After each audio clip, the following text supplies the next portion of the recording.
이제 다 함께 묵도하심으로 새벽 기도회를 시작하겠습니다.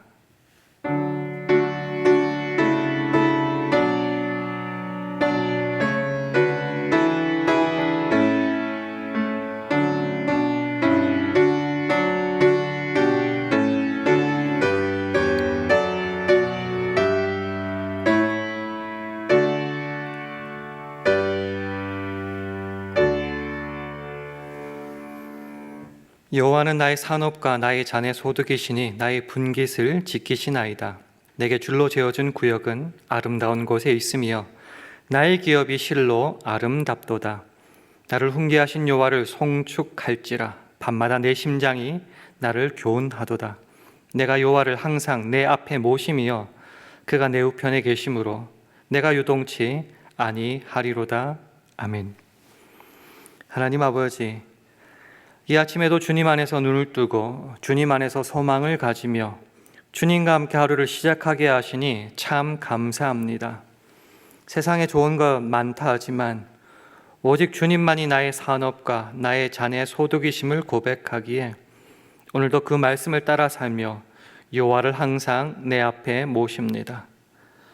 그리하여 오늘 하루도 세상을 향해 눈을 돌리거나 요동치 않게 하셔서 오롯이 신앙의 길을 걸어가는 우리 모두 되게 하여 주옵소서. 예수님 이름으로 기도합니다. 아멘. 우리 다 함께 찬송가 204장, 새 찬송가 288장, 찬송가 204장 부르시겠습니다.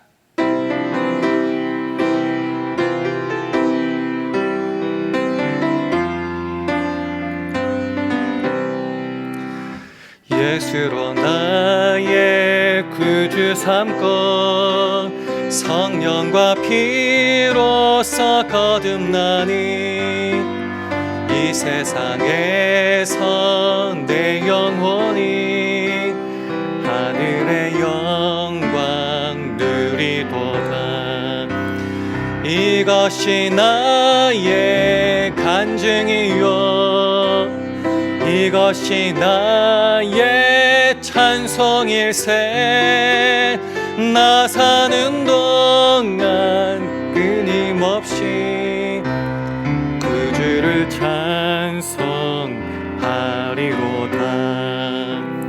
온전히 주께 맡긴 내 영 사랑의 음성을 듣는 중에 천사들 왕래하는 것과 하늘의 영광 보리로다. 이것이 나의 간증이요 이것이 나의 찬송일세. 나 사는 동안 끊임없이 구주를 찬송하리로다. 주 안의 기쁨 누림으로 마음의 풍랑이 잔잔하니 세상과 나는 간 곳 없고 구속한 주만 보이도다. 이것이 나의 간증이요 이것이 나의 찬송일세. 나 사는 동안 끊임없이 구주를 찬송하리로다.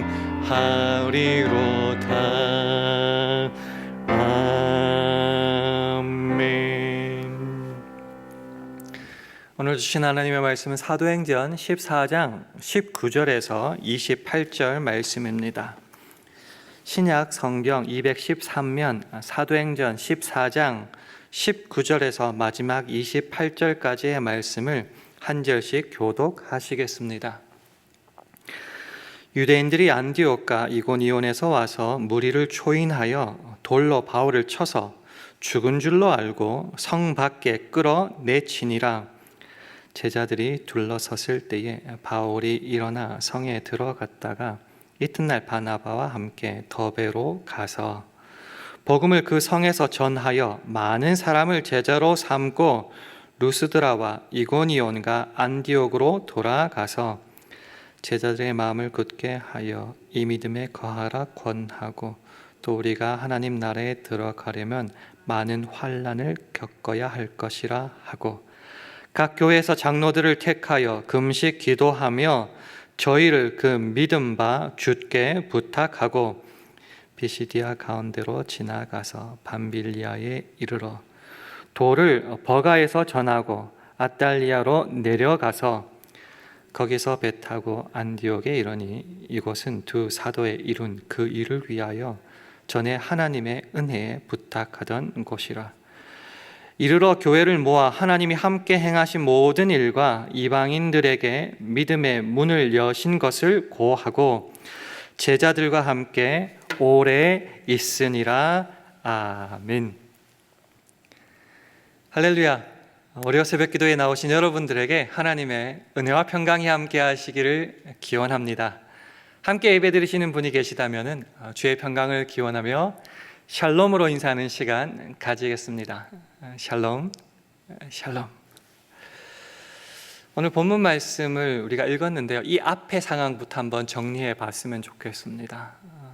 사도 바울의 선교여행이 계속되고 있었고요, 바나바와 함께 루스드라라는 곳에 들어가게 됩니다.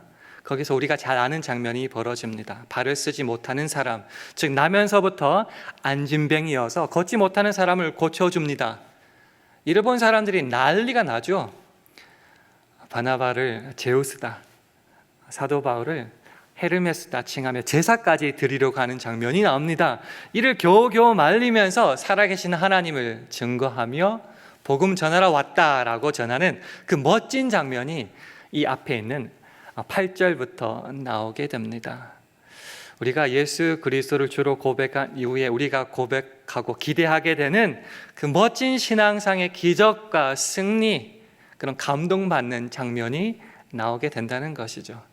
이런 장면들을 우리가 읽다 보면은 이 앞으로도 얼마나 더 큰 기적, 행복한 일, 세상이 우리에게 무릎 꿇고 굴복하는 일들이 일어날까 기대하면서 성경을 보며 또한 우리가 우리의 신앙의 길을 걸어가고 있는데, 그런데 문제는 이런 기대를 꽝 부수게 되는 장면이 오늘 본문에서 나온다는 것이죠. 19절 말씀 화면을 통해서 함께 보도록 하겠습니다. 유대인들이 안디옥과 이고니온에서 와서 무리를 초인하여 돌로 바울을 쳐서 죽은 줄로 알고 성 밖에 끌어내치니라. 그런 멋진 일들이 일어났으면 더 멋있는 장면, 세상이 우리를 높이는 그런 장면을 기대하게 마련인데, 19절은 시작하면서 그렇게 사도 바울의 전도를 방해했던 유대인들이 기어코 여기까지 와서 어떻게 되느냐? 사람들을 초인합니다. 즉 설득하고 선동하여서 돌을 들고 바울을 죽여버린다는 거죠. 실제로 그 사람들은 바울이 죽은 줄로 알아서 성 밖으로 내쳐버렸다는 것입니다. 예수를 믿고 주를 위해 정말 최선을 다하여서 살았던 결과가 이것인가 생각하면 막 속에서 분통함이 터지는 것 같습니다. 속상합니다. 억울합니다. 내가 예수를 믿고 최선을 다했던 결과가 결국 이것뿐인가? 아닐 거야. 하나님은 뭔가 큰 일을 우리에게 계획하고 계실 거야.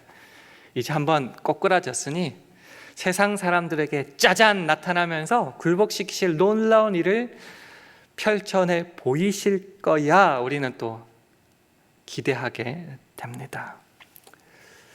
정말 그런 일이 벌어졌을까요? 화면을 통해서 20절, 21절 말씀 확인해 봅니다. 제자들이 둘러섰을 때에 바울이 일어나 성에 들어갔다가 이튿날 바나바와 함께 더베로 가서 복음을 그 성에서 전하여 많은 사람을 제자로 삼고 루스드라와 이고니온과 안디옥으로 돌아가서. 죽은 줄 알았던 바울이 이제 일어나긴 일어나는데요, 뭐 거기서 다시 돌아가서 사람들을 굴복시키고 짜잔 하고 나타나고 뭔가 명예를 회복하는 그런 장면이 없습니다. 그냥 계속 해왔던 대로 복음을 계속 증거하고 결국 왔던 길을 돌아가서 안디옥까지 가는 장면들만 나올 뿐입니다. 예수 믿는 사람은 고난만 당하고 죽을 고비만 넘기고 그냥 그렇게 바보같이 살아야 되는가라는 의구심과 속상함이 자꾸 속에서 끌어오를 것 같습니다. 하나님, 뭔가 세상을 향해 그럴듯한 것을 보여주셔야 되지 않겠습니까? 그런 생각 중에 또 그런 기대마저 부수는 그런 성경 구절이 22절에 나옵니다. 우리 화면을 보시면서 우리 함께 읽도록 하겠습니다. 시작.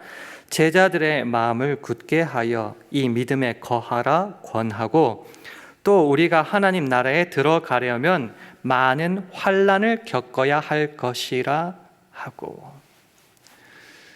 기적 뒤에 죽을 뻔한 그런 장면들을 보면 우리 마음도 흔들립니다. 이게 예수 믿은 결과인가? 읽는 우리도 이렇게 속상한데 그것을 직접 보았거나 소식을 들었던 사람들을 믿는 사람들이라면 더 마음이 흔들릴 수밖에 없었겠죠. 그래서 사도 바울은 그 제자들의 마음을 굳게 하여 굳세게 할 필요가 있었습니다. 다독거려줘야 된다는 말이죠. 괜찮다. 일어날 수 있는 일이다. 그리고 이제 이게 믿음의 전부라면 떠날까라고 생각하는 사람에게 이 믿음에 여전히 거하라라고 권하는 장면이 있습니다. 이 정도까지는 그나마 괜찮은데 이 다음 구절이 정말 뼈아프죠. 또 우리가 하나님 나라에 들어가려면 많은 환난을 겪어야 할 것이다.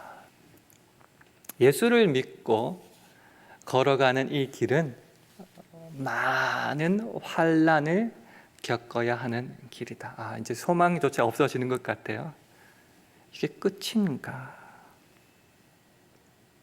여러분 이 말씀을 들으실 때 어떤 생각과 기분이 드십니까?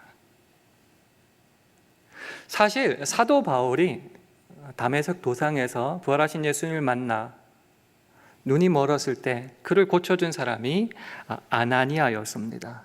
그 아나니아에게 주님께서는 바울에 대하여 이런 설명을 하시는 장면을 기억하실지 모르겠지만 한번 찾아보겠습니다. 사도행전 9장 15절과 16절입니다. 주께서 가라사대 가라, 이 사람은 내 이름을 이방인과 임금들과 이스라엘 자손들 앞에 전하기 위하여 택한 나의 그릇이라. 그러면서 16절 이런 말씀을 주십니다. 그가 내 이름을 위하여 해를 얼마나 받아야 할 것을 내가 그에게 보이리라 하시니. 부름받은 사울은 주를 위하여 해를 참 많이 받아야 된다. 환난과 고통을 많이 겪어야 된다고 이미 말씀하시고 계십니다. 마치 이 땅을 구원하러 오신 예수님께서 환대와 칭송을 받기는커녕 오해와 질시, 고통 속에 마침내 십자가에 죽으실 수밖에 없었던 것을 말해주는 것과 같습니다.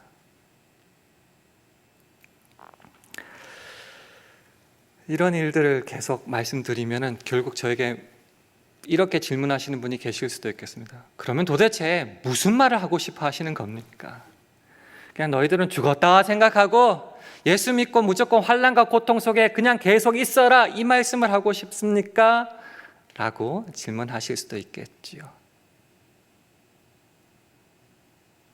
오늘 결론적으로 말씀드리면 세상은 주님께 반대할 수밖에 없으니 환난과 핍박이 당연히 있을 수밖에 없습니다. 내가 세상을 따라 살지 않고 주 예수를 따라 살겠다고 선언하고 살아가는 그 순간부터 환난과 고통은 있다는 거죠. 그게 끝이 아니라는 거죠.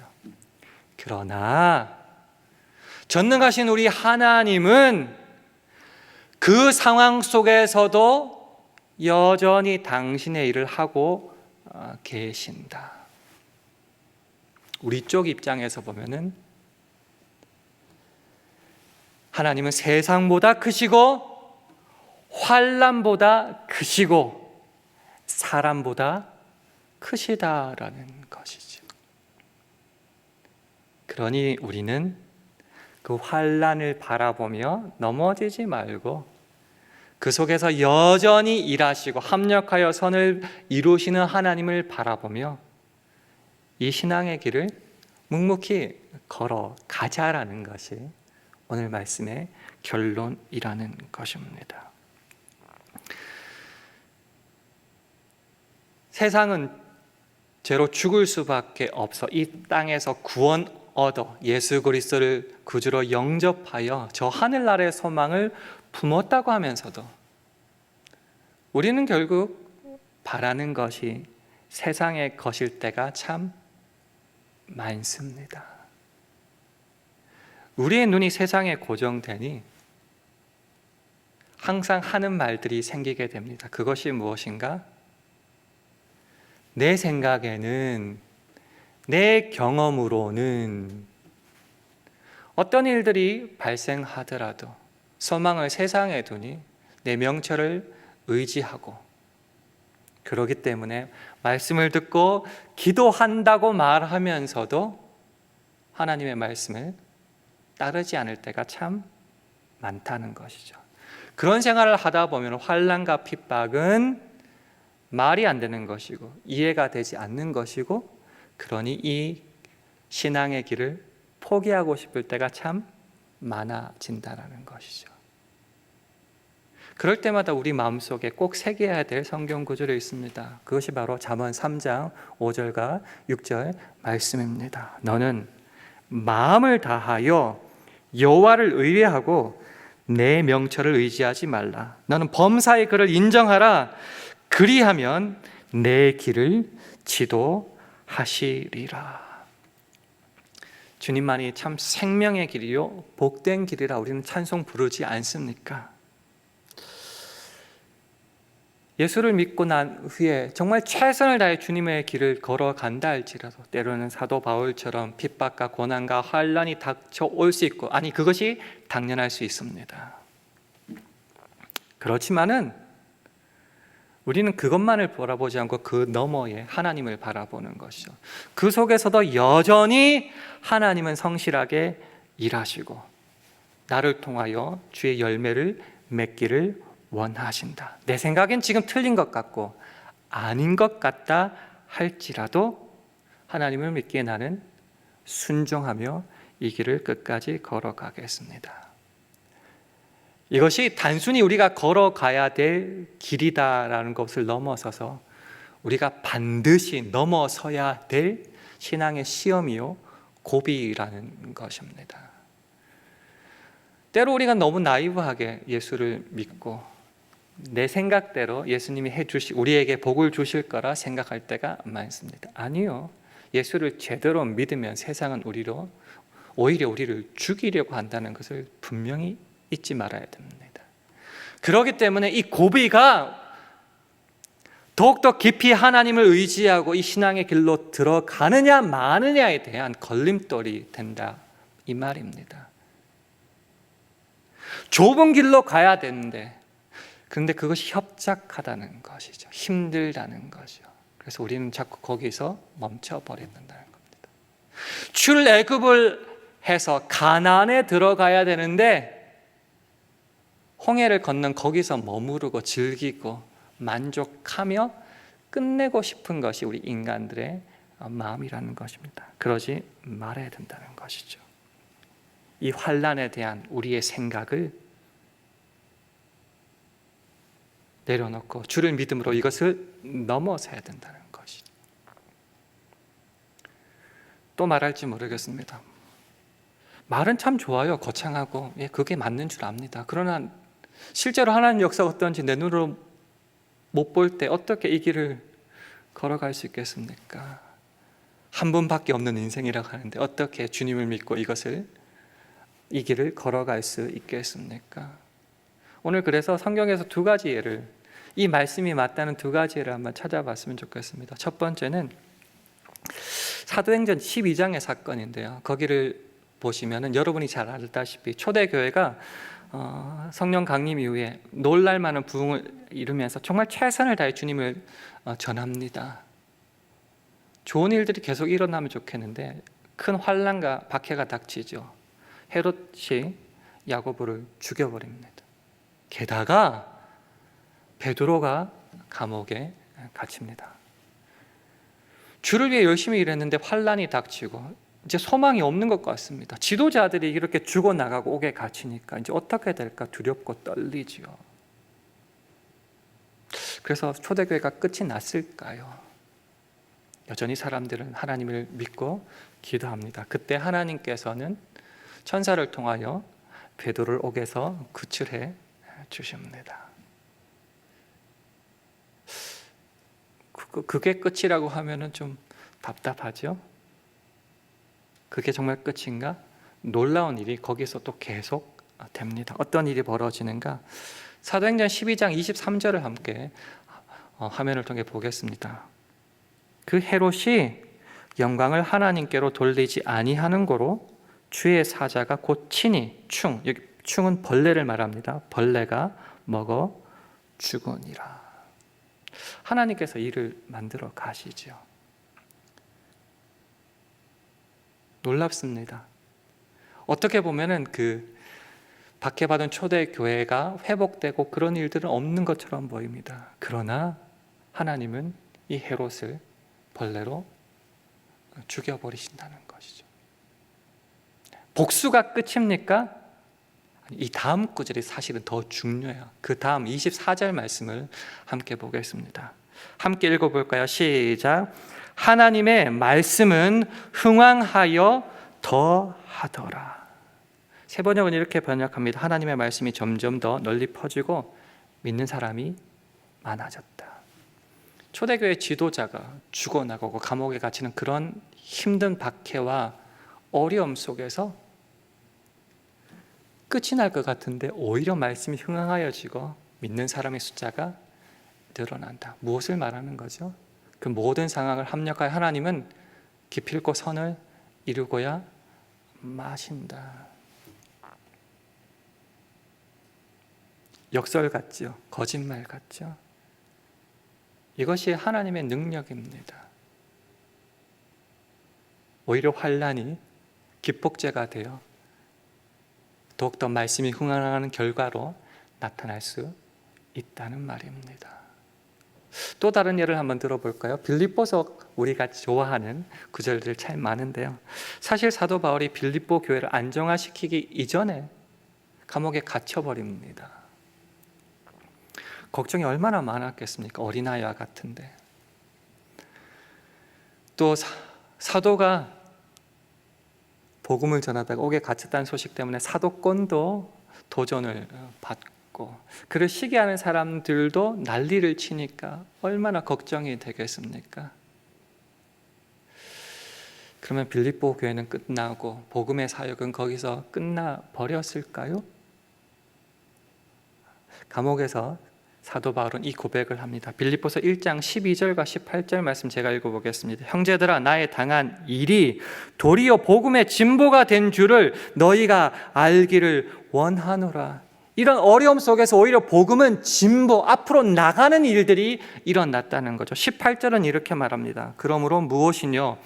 외모로 하나, 즉 거짓된 마음으로 하나, 참으로 하나, 무슨 방도로 하든지 전파되는 것은 그리스도니 이로써 내가 기뻐하고 또한 기뻐하리라. 사도 바울은 틀렸어. 내가 더 복음에 우선되는 사도와 같은 사람이야 라고 시기하며 질투함으로 복음을 전한 사람들도 참 많았지만 이래나 저래나 어떻게 하든지 무슨 방도로 하든지 복음은 계속하여 진보가 일어났고 전파되는 것이 그리스도였답니다.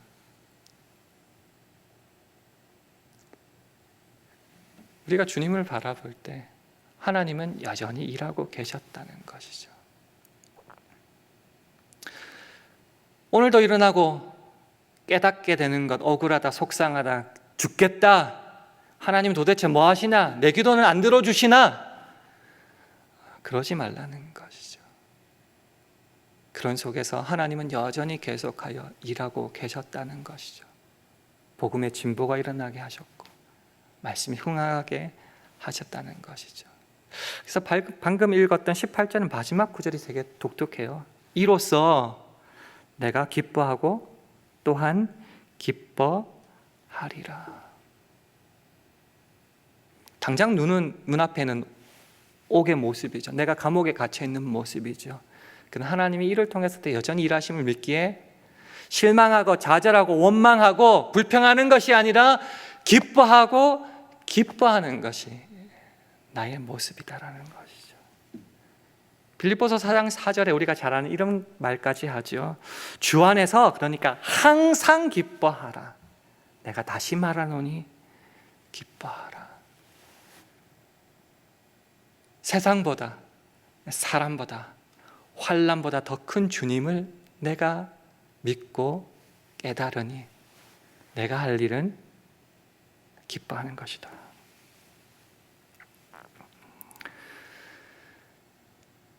그래서 감옥에 있는 사도 바울이 빌립보서 1장 20절 21절에서 이렇게 고백합니다.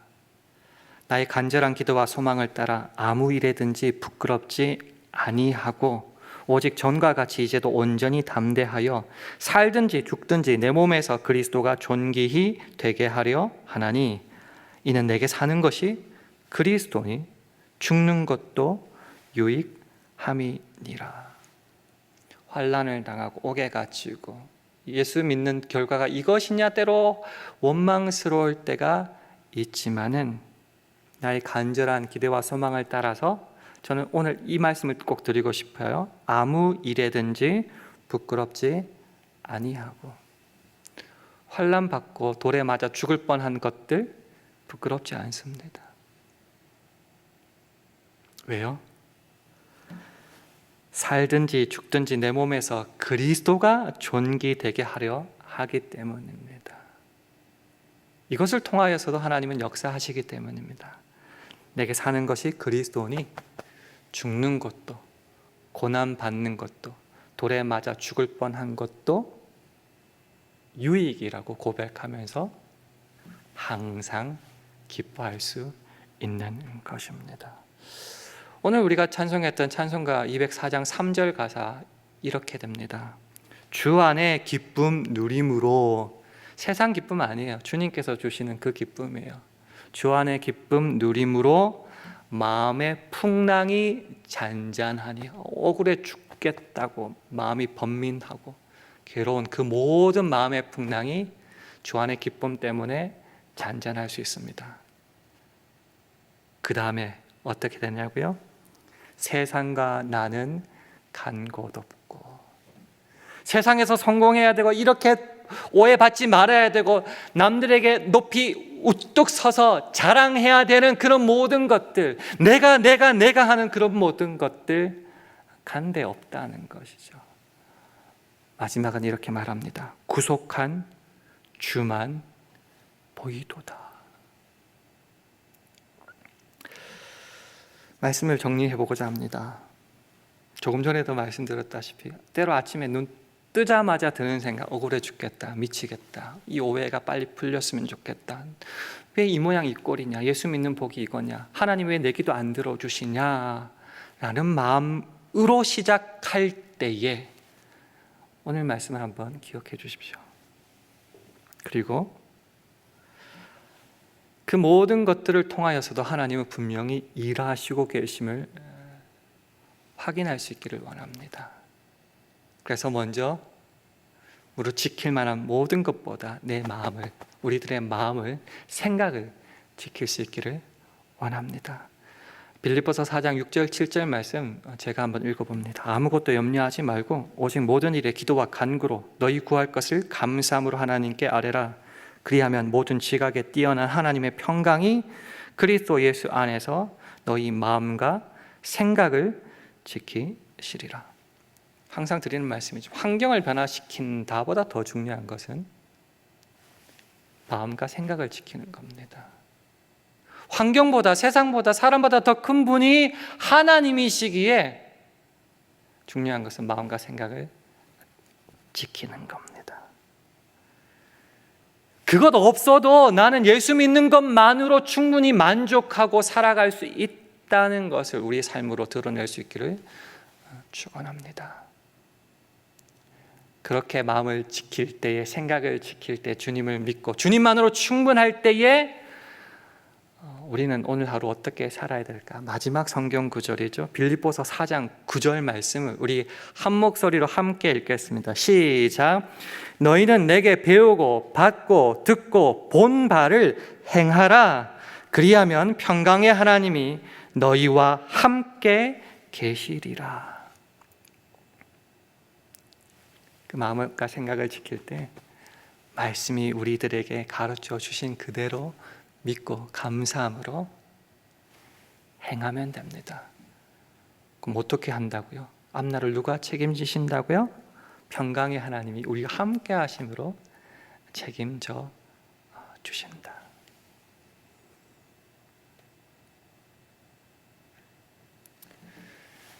아직도 세상에 많은 것들 못 가져서 억울하십니까?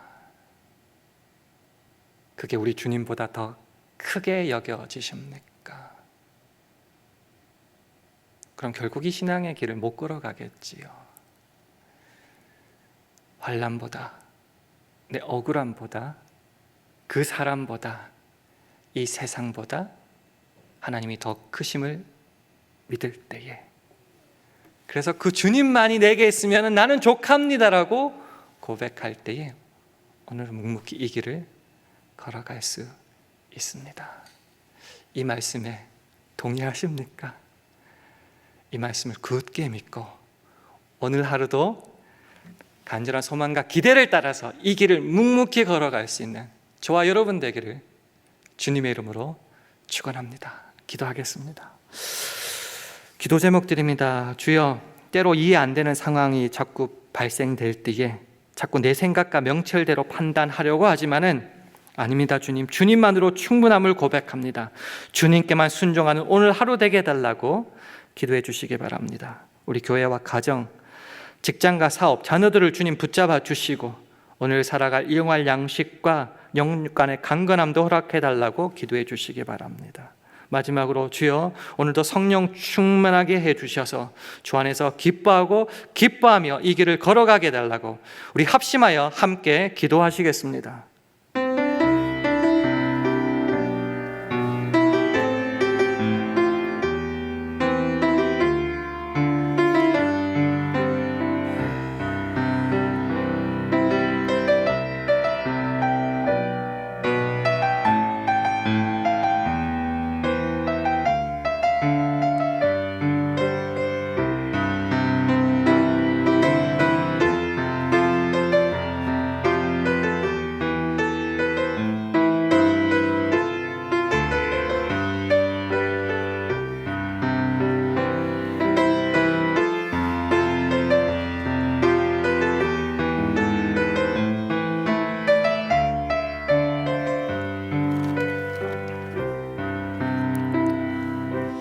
하나님 아버지, 오늘도 우리는 주님 손의 못자국을 보아야지만, 그 못자국에 내 손가락을 대야지만 믿을 수 있다는 도마처럼 살아갈 때가 많은 것 같습니다.